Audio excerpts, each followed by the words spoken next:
नमस्कार दर्शक बंधु मु प्रशांत माँ न्यूज चैनल को आपन समस्त को स्वागत करछि। तो चलंतु आज खबर उपरे नजर पकेबा। एसआईआर रे 20,14,000 भोटर नाम कटिला। हाँ आज्ञा, भारत निर्वाचन आयोग पक्षरु ओडिशा रे मे 30 रु जून 28 पर्यंत चलीथिबा भोटर तालिका रे एसआईआर प्रक्रिया रे 20 लाख रु ऊर्ध्व भोटर नाम कटिछि।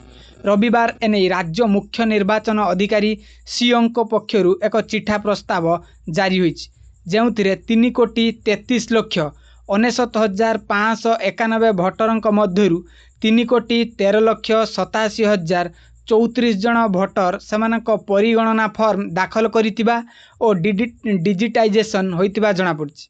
तबे एही प्रक्रिया 20,12,557 जहाँकि 6.03% भोटर बाद पड़छन्ति। परिगणना फॉर्म दाखल करिनथिबा भोटर मध्य 8,32,000 मृत्यु होइतिबा बेले 10,07,000 अनुपस्थित किंबा स्थानांतरण कारणरू परिगणना फॉर्म देई पारनांती। सेमानक हाराहारी अनुपात 3.02% होइतिबा बेले 1,58,000 लोकंक एकाधिक स्थान रे भोटर तालिका रे नाम रहितिबा कारणरू बाद पड़छन्ति। यह व्यतीत 14,000 अर्थात 0.04% भोटर अन्यान्य कारणरू परिगणना फॉर्म दाखल करि पारि नांती। तबे एई 20 लाख रु ऊर्ध्व भोटरंकर नाम कटिबा पछरे आउ केतेक कारण रहिछि बोली सीओंक पक्षरु सूचना दिया जाइछि।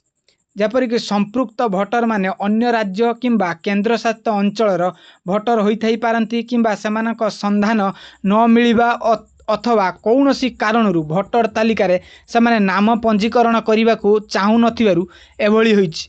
सीओंक सूचना अनुसार एही प्रक्रिया रे समस्त जिल्लार 31 जिला निर्वाचन अधिकारी डीओ 147 ईआरओ 994 जन एआरओ 4,540 बीएलओ सुपरवाइजर सामिल थिले। एही प्रक्रिया रे 7टी स्वीकृति प्राप्त राजनैतिक दलर क्षेत्र स्तरीय प्रतिनिधि समेत सेमानकर जिला सभापति माने मध्य सक्रिय भाव में अंशग्रहण करथिले। स्वीकृति प्राप्त राजनैतिक दलों द्वारा 84,594 बूथ स्तरीय एजेंट बीएलओ नियुक्ति करा जायतिला। कौनसी योग्य भोटर जेपरी बाद न पड़िबे सेतिपई व्यापक सचेतन कार्यक्रम सह एकाधिक बैठक आयोजन करा जायतिला। एहा पूर्वरु बीएलओ मानकु प्रशिक्षित करिवा पई निरंतर प्रशिक्षण, संदेह निराकरण अधिवेशन एवं वीडियो ट्यूटोरियल आयोजन करा जायतिला। तबे मृत स्थायी भावे स्थानांतरित संधान मिली नथिबा किंबा जेउ मानकर फॉर्म प्राप्त होई नथिला सही भोटर मानक बूथ भित्तिक तालिका स्वीकृति प्राप्त राजनैतिक दलों द्वारा नियुक्त बूथ स्तरीय एजेंट मानक जांच निमंते सेमानकु प्रदान करा जायतिला। तबे एही चिठा भोटर तालिका को नहीं जदि कार आपत्ति अभियोग थाए तेबे सेमाने रविवार अर्थात 5 जुलाई रु 4 अगस्त मध्य दाबी और अभियोग पत्र दे पारिबे। जेकोसी भोटर किंबा संभाव्य भोटर योग्य भोटरों को अंतर्भुक्त करिबा किंबा अयोग्य नाम बाद देबा पई दाबी किंबा आपत्ति दाखल करि पारिबे। एपरी मामला गुड़िकर जांच पई समुदाय 147 ईआरओ एवं 994 एआरओ कार्यरत अछंती। सेमाने 2 सेप्टेम्बर सुधा यह मामला गुड़ी को जांच करेंगे।